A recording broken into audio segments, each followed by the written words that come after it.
Assalamualaikum warahmatullahi wabarakatuh. Sebelumnya perkenalkan, nama saya Putri Atika Mardika dengan NIM 434241080 dari kelas B4 Praktikum.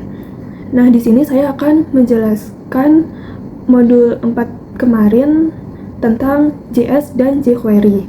Jadi saya mau menjelaskan codingan studi kasus pertama, yaitu terkait button spinner.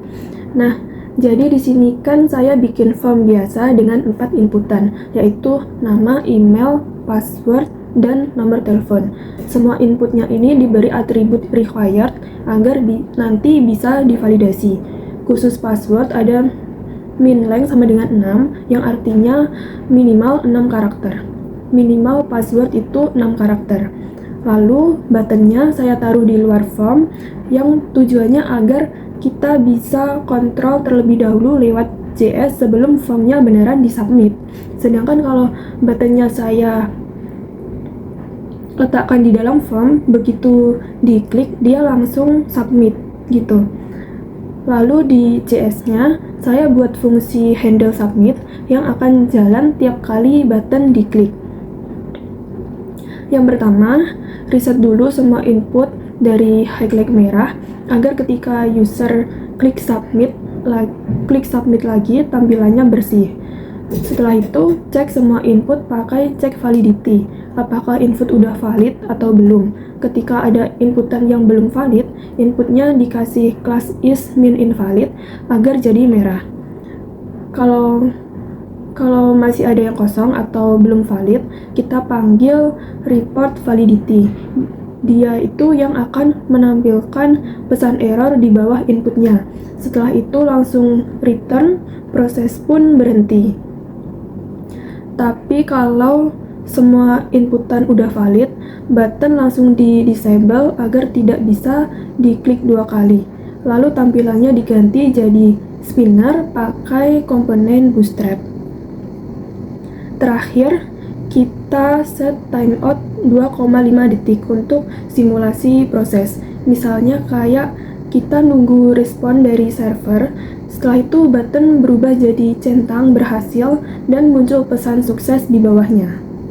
Selanjutnya saya mau menjelaskan studi kasus yang kedua dan yang ketiga sekaligus, yaitu tentang membuat halaman input barang yang hasilnya masuk ke tabel, plus fitur edit dan hapus lewat modal.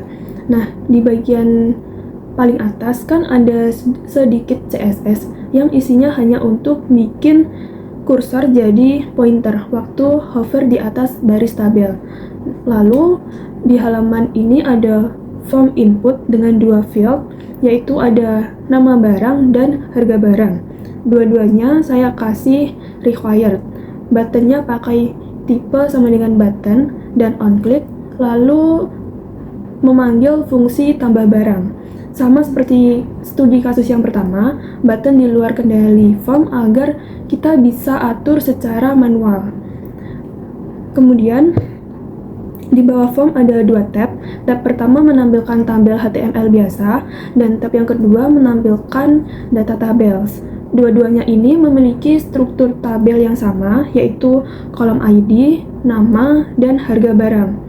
Lalu fungsi ganti tab tugasnya hanya untuk switch mana yang tampil dan mana tabel yang disembunyikan pakai kelas d-non.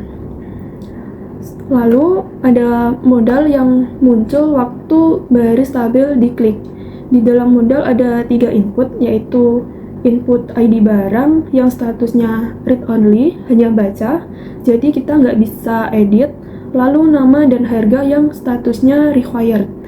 Nah, di footer modal ada 2 button, hapus dan simpan perubahan. Kemudian di bagian JS-nya ada beberapa variabel global seperti ID counter untuk menghitung ID barang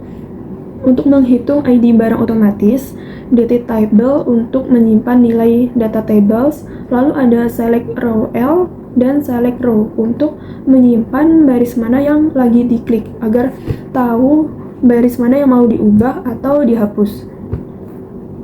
Selanjutnya di dalam dokumen ready, data tables itu diinisialisasi dan model bootstrap juga disiapkan. Lalu di bagian fungsi tambah barang itu akan jalan ketika tombol tambah diklik. Alurnya sama persis seperti studi kasus yang pertama, yang dimana mengubah button menjadi spinner. Kemudian, setelah 500 milisecond simulasi proses, kita buat ID otomatis dengan format BRG huruf kapital semua, min 001. Kemudian BRG min 002 dan seterusnya menggunakan pad start.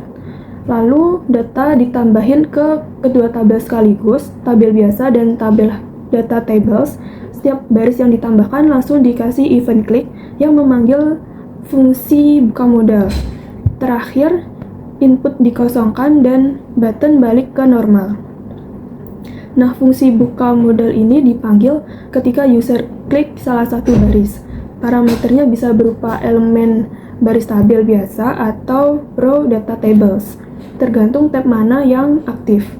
Fungsi ini menyimpan baris yang diklik variabel select row L atau select row, lalu isi field di modal dengan data dari baris tersebut. Baru modalnya akan ditampilkan. Kemudian untuk fungsi ubah barang, itu akan jalan ketika kita klik simpan perubahan. Nah, validasi dulu seperti biasa. Kalau lolos, button berubah menjadi spinner. Setelah prosesnya selesai, kita update data di baris yang tadi disimpan di select row L atau select row untuk tabel biasa. Nah, kita langsung ubah teks di selnya. Untuk data tables, kita pakai metode data.draw bawaan data tables untuk update datanya. Setelah berhasil, modal langsung ditutup. Lalu selanjutnya ada fungsi hapus barang. Fungsi ini tuh lebih simpel. Nah, button itu jadi spinner dulu, lalu baris yang tersimpan di select row L atau di select row langsung dihapus. Untuk tabel biasa itu kita pakai remove. Untuk data tables kita pakai remove.draw agar tabelnya ikut terupdate. Modal langsung ditutup. Nah, modal langsung ditutup setelah itu dan proses pun selesai. Untuk studi kasus yang terakhir atau studi kasus yang keempat, yaitu membuat halaman dengan dua card, satu pakai select biasa dan satu pakai select 2. Nah, di bagian atas ada dua CDN yang diimport, satu CSS untuk select 2, satu lagi CSS tema Bootstrap 5 untuk select 2. Nah, ini harus ada agar tampilan select 2-nya itu bisa menyesuaikan sama Bootstrap. Lalu di halaman ini kan ada dua card yang berdampingan. Card pertama judulnya select, pakai select biasa. Lalu card kedua judulnya select 2, pakai library select 2. Struktur isinya sama persis, bedanya hanya di cara kerja selectnya. Lalu di dalam tiap card ada 3 bagian. Pertama, input text untuk menambahkan kota baru, ada tombol tambahnya juga.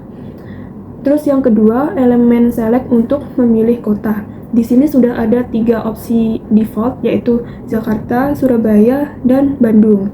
Nah, yang ketiga, bagian kota terpilih, yang isinya mengikuti kota mana yang lagi dipilih di select. Kemudian di bagian JS-nya, di dalam dokumen .ready, select 2 diinisialisasi pada elemen hashtag select kota 2. Dikasih tema Bootstrap 5, placeholder, dan allow clear agar bisa dihapus pilihannya. Lalu event change-nya didaftarin di sini juga.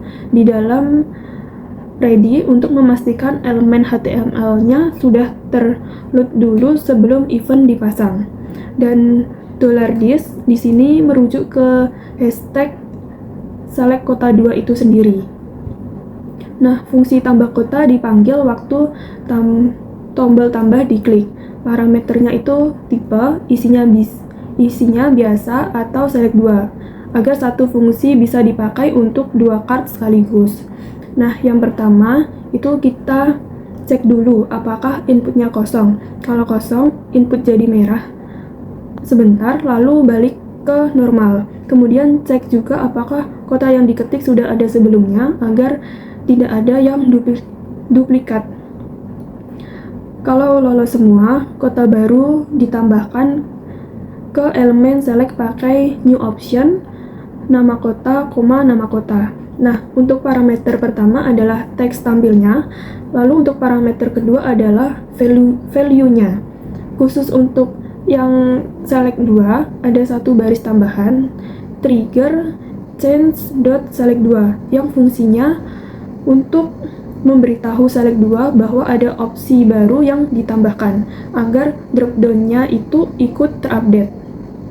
Kemudian untuk fungsi update terpilih, itu akan jalan tiap kali user memilih kota di select, sama kayak tambah kota. Parameternya juga tipe, agar bisa handle 2 card sekaligus. Gampangannya itu kayak kita ambil value dari select yang aktif, lalu tampilkan di div kota terpilih. Kalau belum ada yang dipilih, tampilkan teks placeholder abu-abu. Kalau sudah dipilih, tampilkan nama kotanya dalam teks strong.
Sekian dari saya.